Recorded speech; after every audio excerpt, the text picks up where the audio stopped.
He strolled out of the post office and turned to the right. Talk as if that would mend matters. His hand went into his pocket and a forefinger felt its way under the flap of the envelope, ripping it open in jerks. Women will pay a lot of heed, I don't think. His fingers drew forth the letter and crumpled the envelope in his pocket. Something pinned on. Photo perhaps? Hair? No. McCoy, get rid of him quickly. Take me out of my way. Hate company when you... Hello, Bloom. Where are you off to? Hello, McCoy. Nowhere in particular.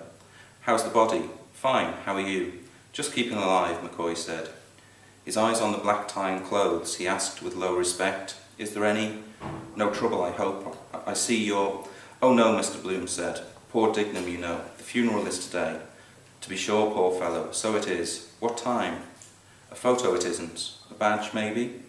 11, Mr. Bloom answered. I must try to get out there, McCoy said. 11, is it? I only heard it last night. Who was telling me? Holohan? You know Hoppy? I know. Mr. Bloom gazed across the road at the outsider drawn up before the door of the Grosvenor. The porter hoisted the valise up on the well. She stood still, waiting, while the man, husband, brother, like her, searched his pockets for change. Stylish kind of coat with that roll collar, warm for a day like this, looks like blanket cloth.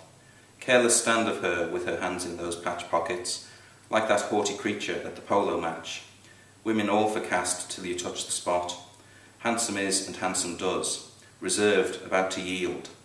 The Honourable Mrs., and Brutus is an honourable man, possess her once, take the starch out of her.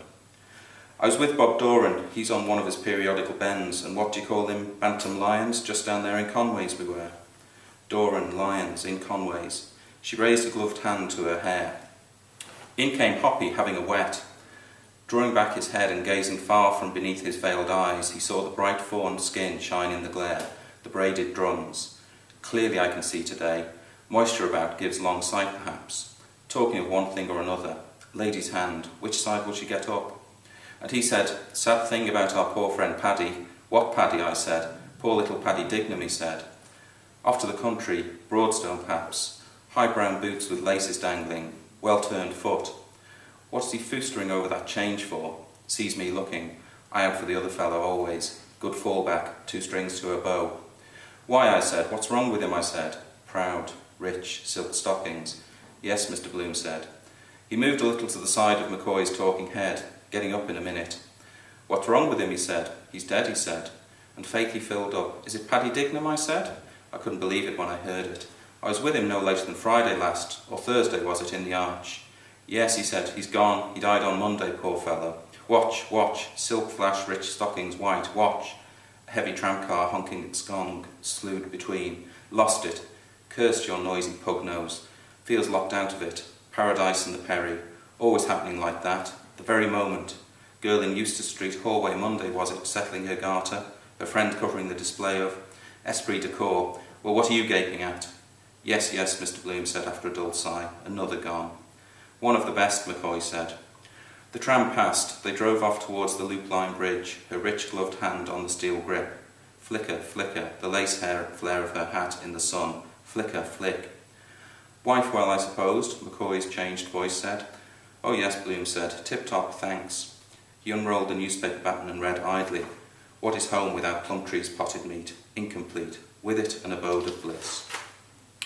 My missus has just got an engagement. At least it's not settled yet. Valise tack again. By the way, no harm.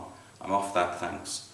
Mr. Bloom turned his large-lidded eyes with unhasty friendliness. My wife too, he said. She's going to sing at a swagger affair in the Ulster Hall, Belfast on the 25th. That's so, McCoy said. Glad to hear that, old man. Who's getting it up? Mrs. Marion Bloom. Not up yet. Queen was in her bedroom, eating bread and no book. Blackened court cards laid along her thigh by sevens. Dark lady and fair man. Letter. Cat furry black ball. Torn strip of envelope. Love's old, sweet song. Comes love's old. It's a kind of a tour, don't you see, Mr. Bloom said thoughtfully. Sweet song. There's a committee formed, part shares and part profits. McCoy nodded, picking at his moustache stubble. Oh well, he said, that's good news. He moved to go. Well, glad to see you looking fit, he said, meeting you knocking around. Yes, Mr. Bloom said. Tell you what, McCoy said, you might put down my name at the funeral, will you? I'd like to go, but I mightn't be able, you see. There's a drowning case at Sandy Cove may turn up, and then the coroner and myself would have to go down if the body is found. You just shove in my name if I'm not there, will you?" "I'll do that," Mr. Bloom said, moving to get off. "That'll be all right." "Right," McCoy said brightly. "Thanks, old man. I'd go if I possibly could." "Well, tell all. Just CP McCoy will do." "That will be done," Mr. Bloom answered firmly.